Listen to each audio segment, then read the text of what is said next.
What's up, my bugs? It's your boy Coder back with the Elestronauts. I'm here with Josh. I'm here with Caleb, and we're here with a very special guest.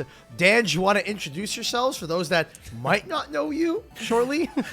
Hey, what's going on, guys? It's Dan or A-Drive. I am the creator of Elestrals, which is still cool to say, and I'm excited to be here and answer some questions from the Elestronauts and some questions that you guys might want to know the answers to, so we should have some fun here. Yeah, so today what we're going to be doing, guys, is we have a couple of questions that we've written out following the very recent announcement of the full roadmap of the 2024 Elestrals plan for the things that they are going to be doing this year. There's a lot of stuff that they showed, but we had a ton of questions that we wanted to ask about those things that they showed. So this is going to be us talking directly with Dan, the creator of the game, and we're going to be getting some extra information from him. So without further ado, Caleb, do you want to get us started with the hardest question that we've written down for him? Yeah, we got the craziest one up first. Everyone just wants to know, what is your favorite base set card? And then the follow-up is, what's your favorite Frostfall card? Yeah, so obviously a good question, and I encourage people watching this to leave their comment of their favorite as well. For me, I would say the first thing that comes to mind is Stratamoth. It was the first Celestial that we ever made in terms of, non-spirit Elestrals, like the Nimbug line. It was the first Elestral that I named, right? So I have my giant Stratamoth plush. So I like it in that regard, and I tried really hard to make it good. I kind of missed a little bit. I would say in terms of cards to play, though, Altar of Stars is my favorite card to play.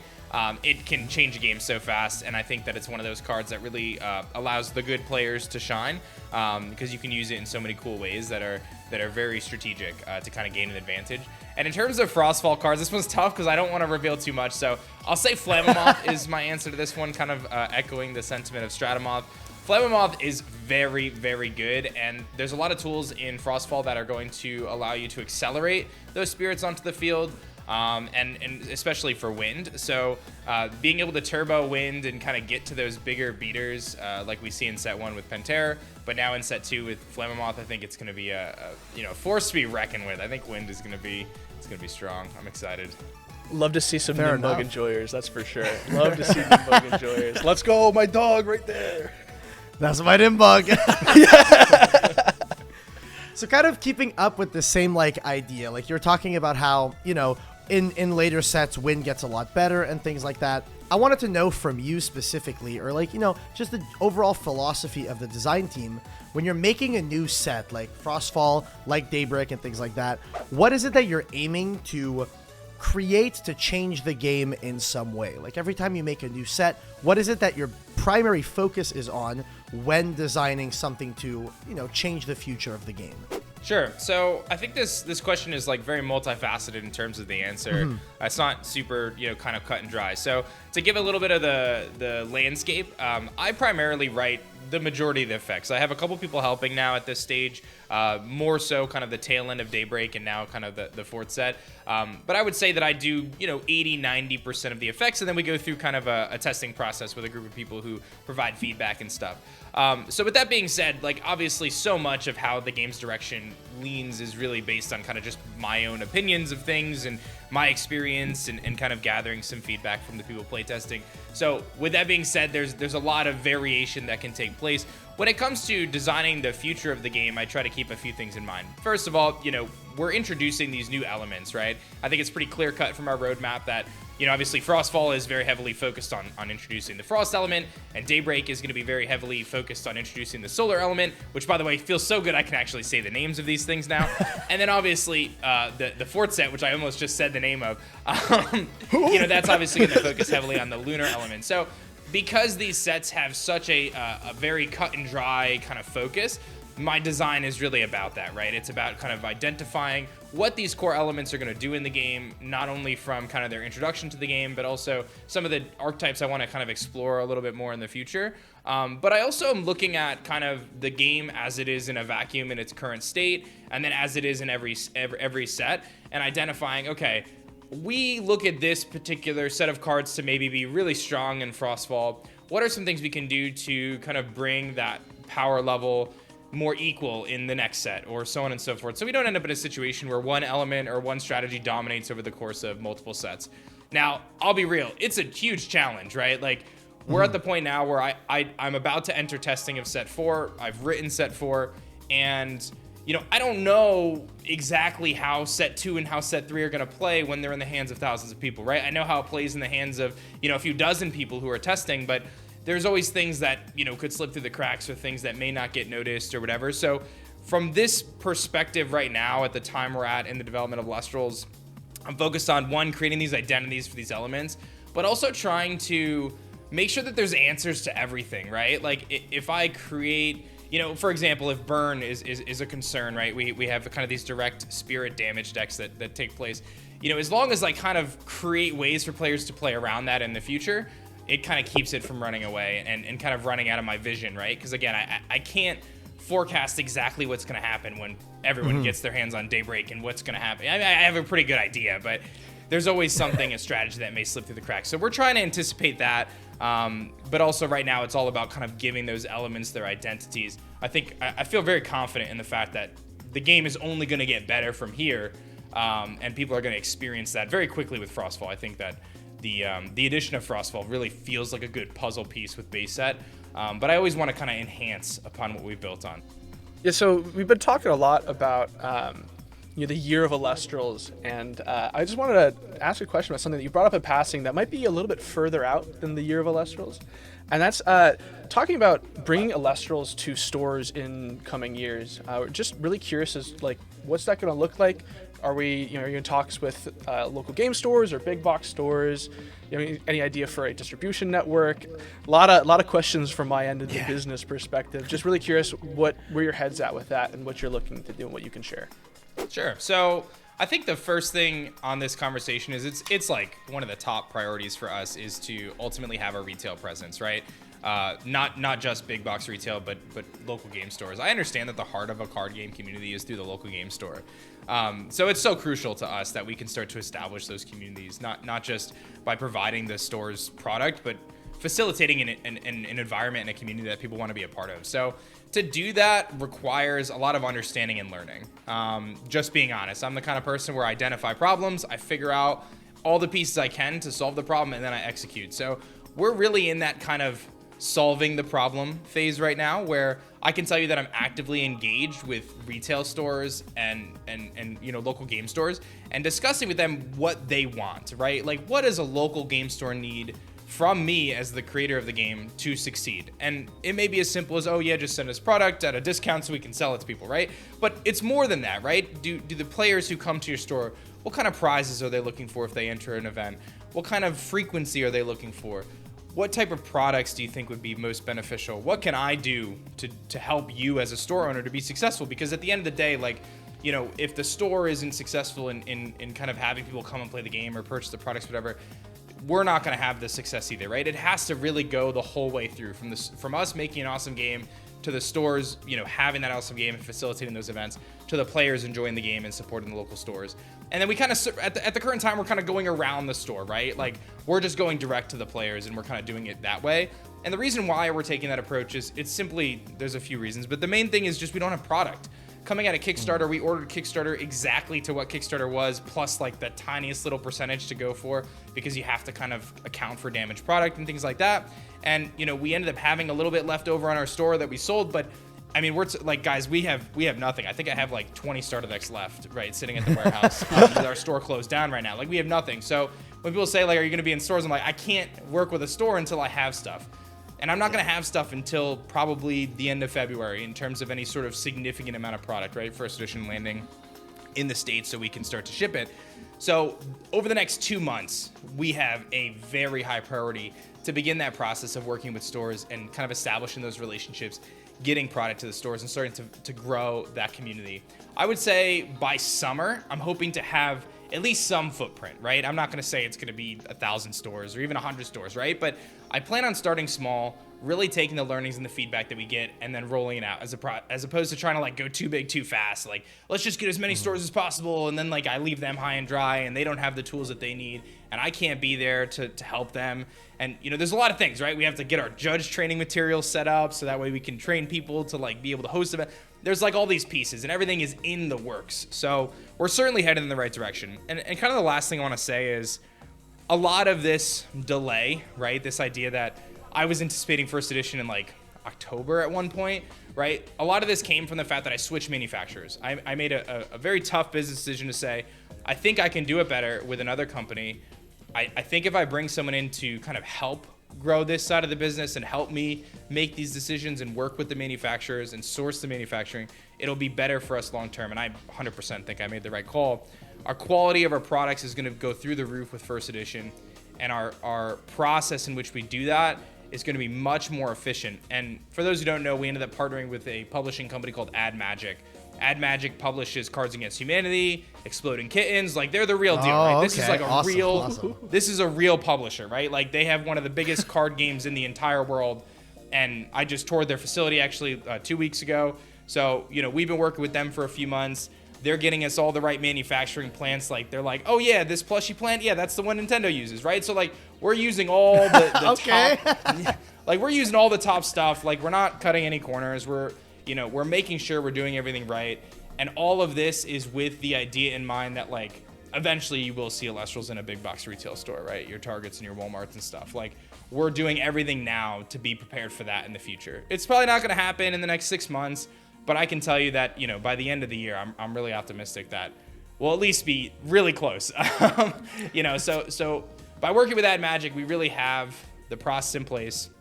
We have a better quality product, and we have people who have done this before, right? Like, I could call the CEO of Magic right now and get on a call and discuss, retail planning for the year, and like, they've done it. They know how to get cards into stores. They know how to get into Target. They know how to get into a Walgreens or whatever, right? Like, they've done it because they do it all the time with the companies they're already working with. So I think that those relationships are going to be crucial, and I think that as long as Elestrals continue to do what it's been doing, right, making an awesome game and having a great community behind it, there's no reason we shouldn't see Elestrals in a bunch of stores by the end of the year. I think that's awesome. That's so exciting. I think so too, man. That's so exciting. That is so cool. I can tell you, I'll just add this little tidbit. So I'm big on manifestation and kind of visualizing, and I have 3 kind of boards that I'm working off of right now, and one of them is actually that I can go into my local Target and pick up an Elestral starter deck. So that's there. It's gonna happen one day. It's on my manifestation board. So we'll see what happens. But I'm a believer, and I'm gonna do everything I can to make that happen. So love to see it. And a little aside, like a little extra thing on the same topic. I saw today that you tweeted that Elestrals is kind of on the PSA website and stuff like that for like PSA grading and whatnot. Yep. And that kind of made me think about TCGPlayer or like Card Market or anything like that. Is there any plan? It's kind of sort of the same thing as like the stores and stuff like that, but it's just getting product easier to people, singles rather than sealed product. Is there any plan to get Elestrals onto TCGPlayer in this year? Yeah, so I can tell you I've already had a conversation with TCGPlayer about this.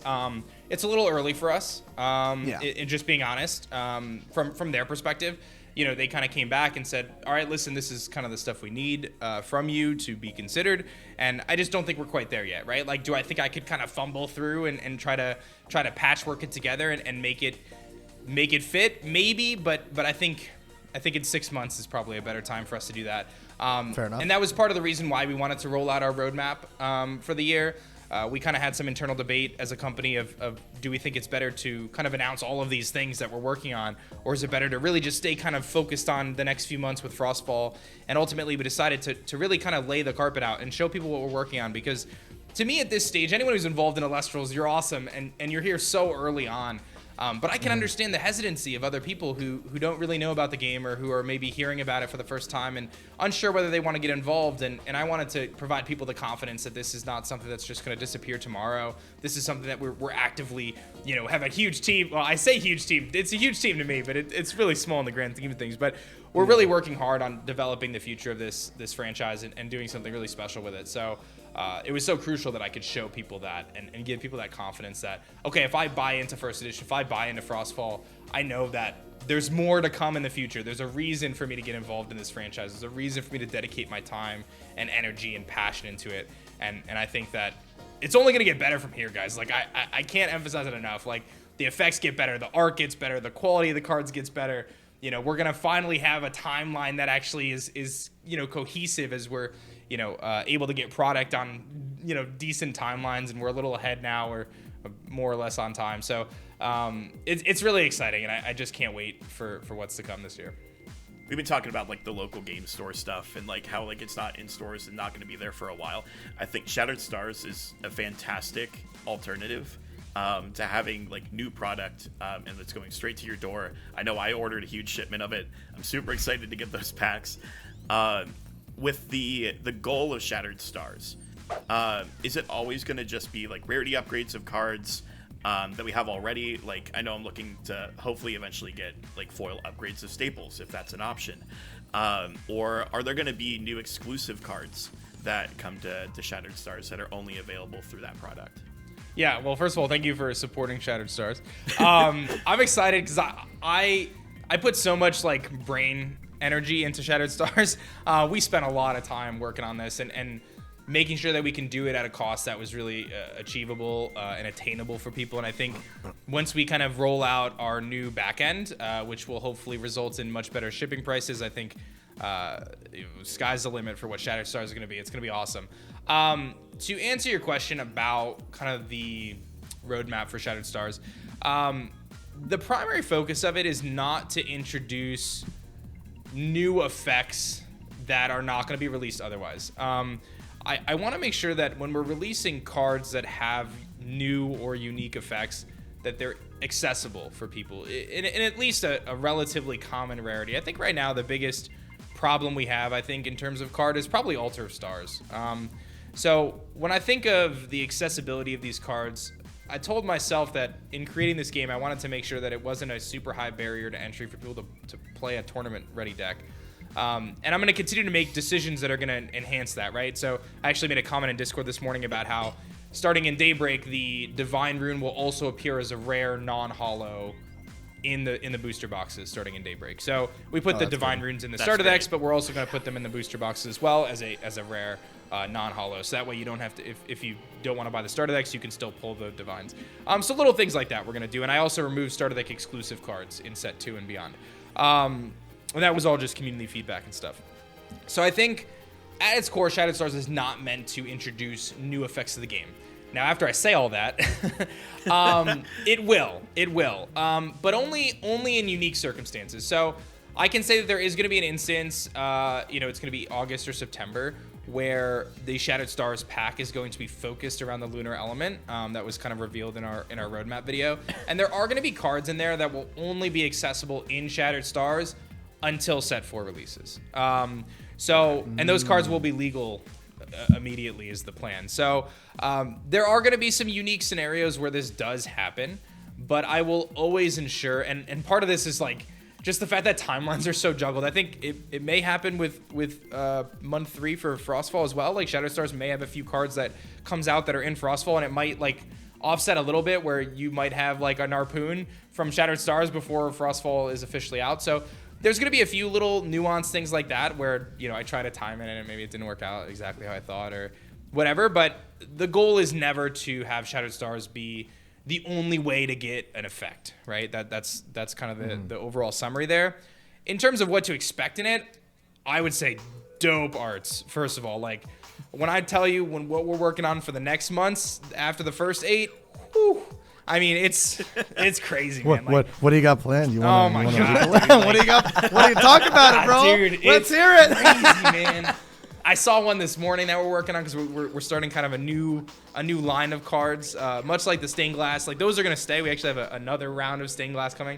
Spoilers. But there's kind of another type of art that's gonna be coming, and dude, crazy stuff. So it's gonna be really cool art. I will say that in terms of playable cards, the first 6 to 8 months, I think there's a mix of like good cards and like maybe just some cool arts and stuff. I think we're gonna put a little bit more emphasis on making sure that the cards are the better cards in later months in terms of like meta viable. But I think we'll probably kind of shine some light on some different stuff. So it'll be a good opportunity for people to get really cool looking cards, different rarity versions of cards, meta relevant cards, but never the only way to get that card in terms of its effect. At least, with the little exception I made for kind of how set 4 is going to kind of lay out just timing wise. But yeah, that's I would say the general idea. That's exciting. That is super exciting. I personally love the arts. I'm a big fan. Yeah.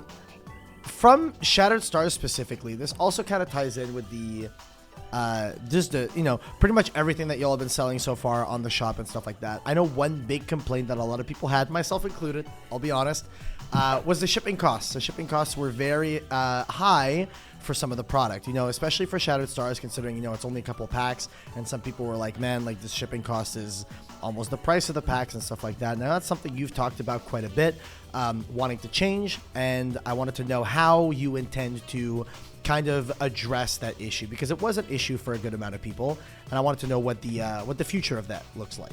For sure, it's 100% an issue, and I agree with you 1,000,000%. And I want people to understand that. First of all, I hear it, right? Like it super sucks. It doesn't. I know no one wants to hear this. It doesn't just suck for you. Like it sucks for us too, right? Because it's not as if we're profiting on shipping. In fact, we're still losing money on shipping despite it being these crazy prices, right? Like we're charging what we're being charged. So here's my solution. I have an entirely new fulfillment center and a new back end. We are overhauling the entire thing. That's why at this moment of me recording this, our store is closed, because we're actually going to be moving everything. And that decision was one that I think is going to prove to be one of the best decisions we make. I feel very confident in this choice. So I can't promise what that new shipping price is going to look like, because I don't know where you live, where you're buying from, like what you paid last time, right? But I can tell you from the tests that we've run, we're seeing some pretty significant differences in terms of just much better pricing for shipping. And the reason why that's going to take place is because the new company we're using has this proprietary technology, at least to my understanding, where they're actually pulling live shipping rates in checkout, where they're generating the best rate they can possibly get in that moment in real time. And that's going to ultimately result in us, hopefully, seeing much better pricing in terms of our shipping. So we're going to find out really soon, because we're going to be rolling out our first edition pre-orders very, very soon. We're just kind of doing the final back end stuff to make sure everything's working the way it's supposed to. Obviously, we have to make sure this works right. But once all that's sorted and we do launch first edition pre-orders, it should be very clear very quickly if these prices are going to ultimately be what we're hoping them to be and much better. So time will tell. I think we're going to see a really positive change, and I'm really hopeful, because it's a huge part of the whole equation. Like for Shattered Stars to be where I want it to be in 6 months or a year, we have to get that shipping price down. It doesn't work when the shipping price is the same price as the packs. It's just not a good formula. So I just want to say that I sincerely appreciate everyone who's hung in there with us and picked up stuff from our store, and went with month one of Shattered Stars, understanding that these prices were a little higher. I tried to be on top of it and just be like, hey, I'm with you guys. It super sucks. We're working on it, and I'm hopeful that within the next few weeks you're going to see that all that hard work is hopefully going to pay off. We'll see. Hopefully. Here's hoping. So one big thing that I know a lot of people wanted to talk about and hear about is your plans for tournaments for the future, because you did announce the World Championship and stuff like that, and we had a couple of questions that pertain to the tournaments that you plan to run over the course of the next year. Sure. Yeah. So I think first things first, I would say like the tournaments have been overall a pretty big success, but I'm sure that there's been like their own set of hiccups along the way. Like, what are some of the lessons that you've learned throughout these first tournaments that'll help either affect like tournament structure in the future, or like judge rulings, so on and so forth? Yeah, so the good news is we actually have a person on our team who's like pretty much their primary role right now is to kind of handle that side of things right now, is the online tournaments. So they've been doing a really good job, and I'm excited to kind of have them continue to flourish in this role. The biggest thing kind of rounding out last year with these tournaments was just a learning process for us. I tried to be really open about the fact that, like, listen, like, we're kind of stumbling through this a little bit. There may be some hiccups here and there, kind of bear with us. We're going to work on it and learn. We started best of 1, then we moved to best of 3 top cut. Ultimately, the goal is to move to best of 3 for the entire tournament. I think a lot of that comes down to right now, like, just manpower for us. One of the biggest things that we're working on is our judge training materials. So we're kind of we got about a week and a half sprint right now as we finish up Daybreak and send it off to the press. But then after that, kind of that team, the judge team, their primary focus is shifting into kind of finishing up the judge materials. So we're going to be releasing modules where people can learn. You're going to be able to take the test, ultimately become a judge. Once we have that in place and we can get a few more people on board to kind of help in that regard, then it allows us to scale the tournaments a little bit more, right? Like we can say, okay, like, we can host a bigger tournament now. Now we can cover more hours to do a best of 3 for the entire thing. So that's one of the biggest things. Otherwise, it's just a matter of, we do the surveys after every event to try to gather feedback, see what people liked, what they didn't like, things that kind of held people up. Ultimately, the goal is to make it so people can just go to their local store and play, right? Like that's ultimately the goal. I think we're a ways away from that, which is why I felt it was so important to announce that we are hoping to, or not hoping, we're going to make it happen, the World Championship for Elestrals. And that is meant to be a physical in-person tournament. That is the plan. That is the goal. We're a little...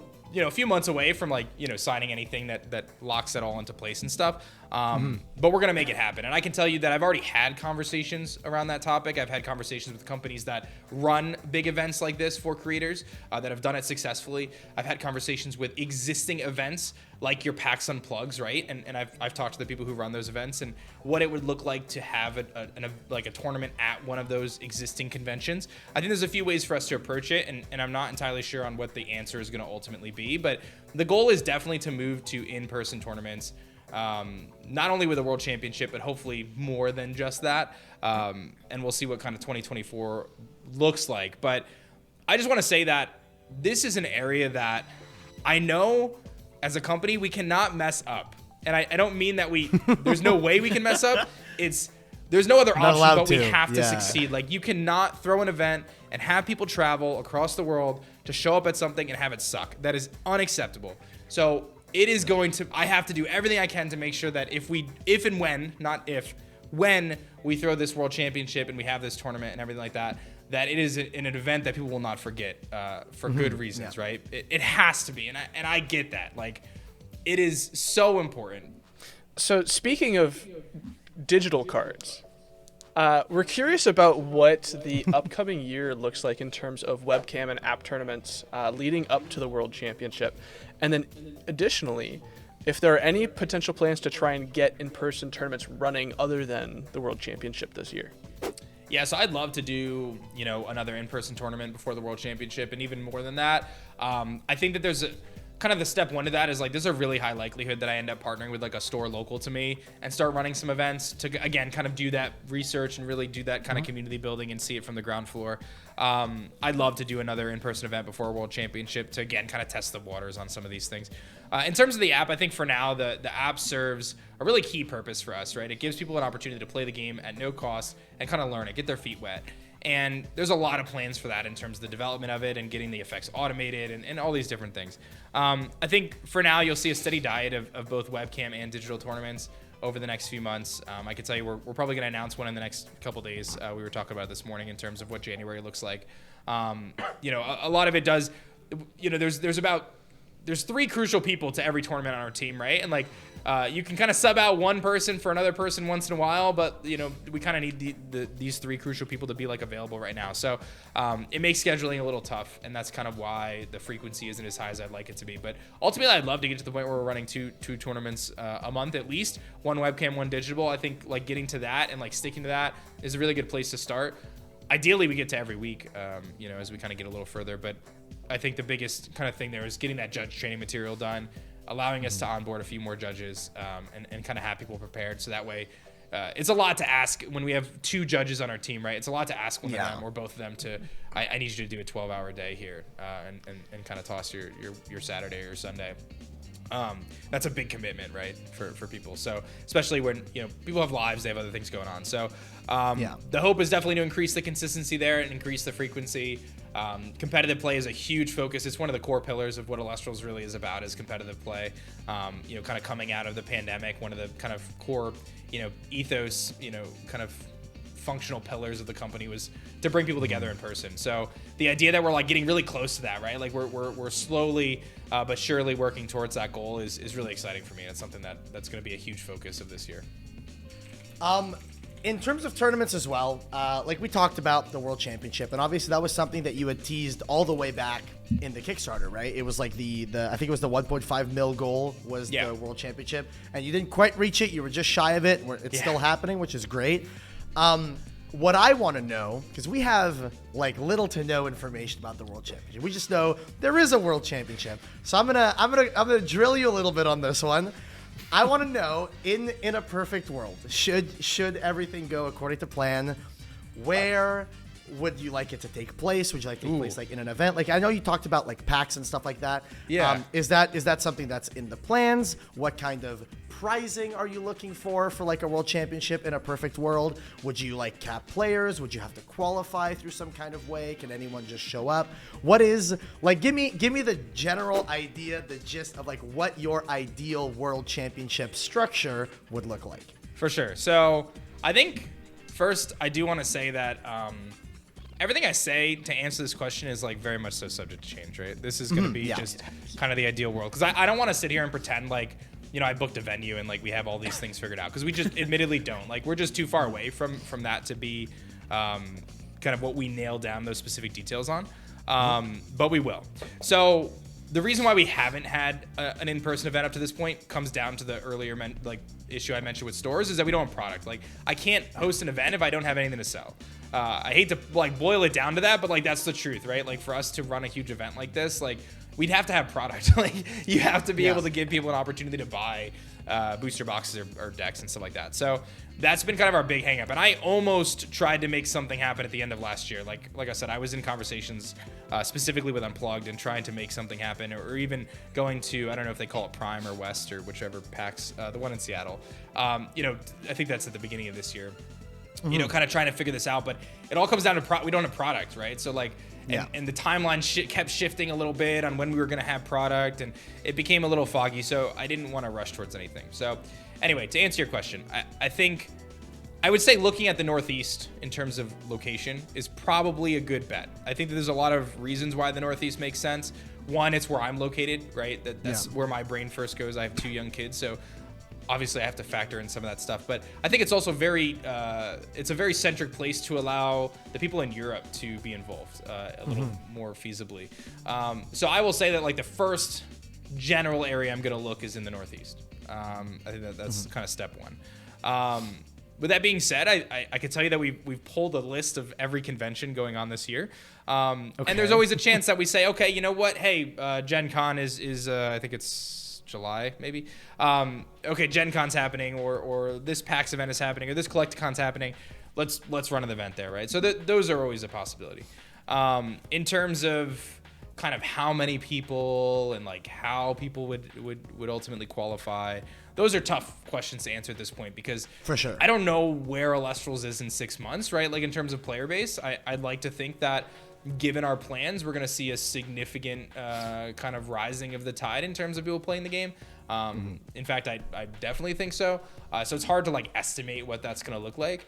And this is where bringing in kind of experts is going to really be important. And again, I will be bringing on a team that specifically deals with live events and has done events for creators or things like this. I've already been in contact with a few, because I'm not going to pretend like I know how to run a huge live event. Like I've never really done that before. So it's going to be really important that I end up bringing on a team that can do just that and can make sure that we execute to the highest potential. So when we do ultimately run these in-person events, I will make sure that we try to, you know, cross every T and dot every I and cover as much as we can to not only create a great playing event, but a great experience for people, right? I think that the tournament is the focus, but I want to make sure that we create something that is fun for people to go to, right? Like more than just like, okay, you sit down at a table and you play cards. Like I want to create an environment that is really positive, that has people excited, that has a lot of buzz, that has a lot of potential for the future. Those are some of the things that are important to me as well. So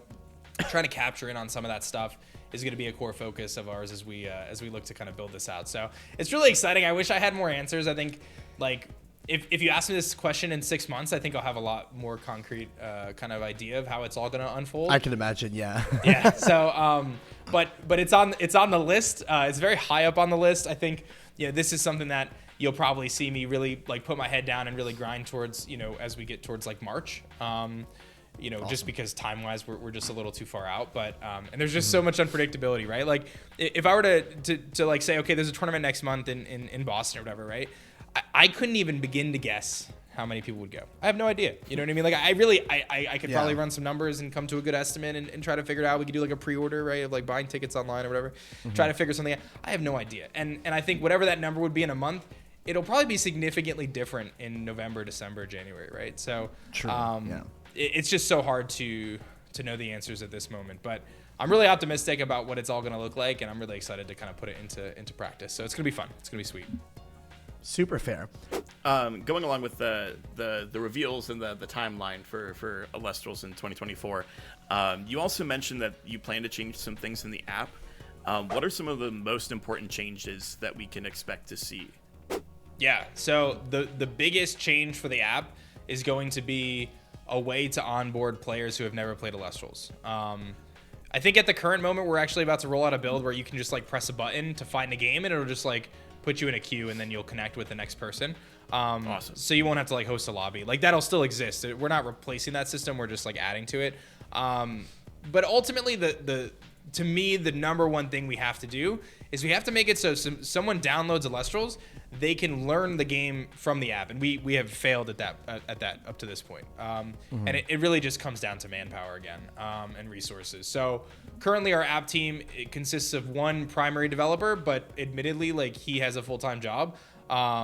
He's actually the guy who named Elestrals. He's a personal friend of mine who was like, oh yeah, I'll code the app. Like let's do this together. And he's, kind of learning as he goes as well. And super, super talented, driven individual.